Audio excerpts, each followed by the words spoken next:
જૂનાગઢના ભેંસાણ તાલુકાના સમસ્ત રાજપૂત ખાંટ સમાજ દ્વારા પરસોત્તમ રૂપાલાએ ક્ષત્રિય સમાજ વિરુદ્ધ કરેલ વિવાદિત ટિપ્પણીને વખોડી કાઢી તેના વિરોધમાં લોકસભાની ટિકિટ રદ કરવા બાબતે મામલતદારને આવેદનપત્ર પાઠવ્યું। જૂનાગઢના ભેંસાણની મામલતદાર કચેરી ખાતે ભેંસાણ તાલુકાના ખાંટ રાજપૂત સમાજ દ્વારા આજે મામલતદારને આવેદનપત્ર અપાયું, જેમાં ભાજપના દિગ્ગજ નેતા પરસોત્તમ રૂપાલા એક કાર્યક્રમમાં ક્ષત્રિય સમાજ વિરુદ્ધ કરેલ વિવાદિત ટિપ્પણીને લઈ ભારે વિરોધ થયેલ, જેને લઈ ભેંસાણ તાલુકાના ખાંટ રાજપૂત સમાજ દ્વારા ભેંસાણ મામલતદારને આવેદનપત્ર આપ્યું અને આંદોલનની ચીમકી પણ ઉચ્ચારી કે જો પરસોત્તમ રૂપાલાની ટિકિટ રદ કરવામાં નહીં આવે તો અમારી ખાંટ રાજપૂત સમાજ દ્વારા ગાંધી ચિંધ્યા માર્ગે મામલતદાર કચેરીની સામે આવનાર દિવસોમાં આંદોલન કરવાની ફરજ પડશે।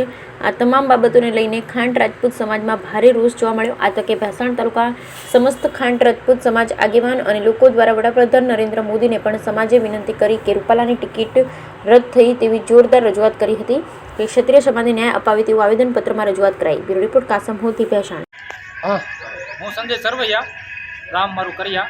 અમે આજે આવેદનપત્ર ભેંસાણ મામલતદાર કચેરી આવેલા છે।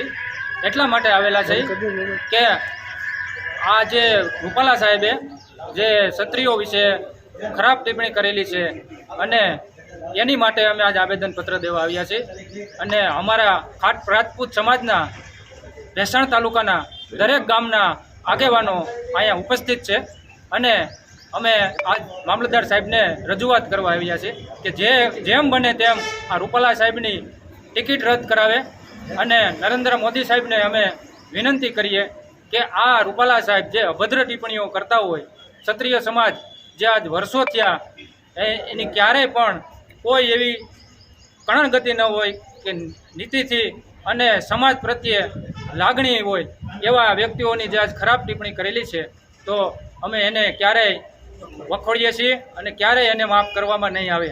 જો આજે ટિકિટ રદ નહીં કરે તો અમે આવનારા સમયમાં ઉપવાસ આંદોલન માથે ઉતરીએ એવી ઉગ્ર રજૂઆત કરીએ છીએ। જય ભારત, જય હિન્દ।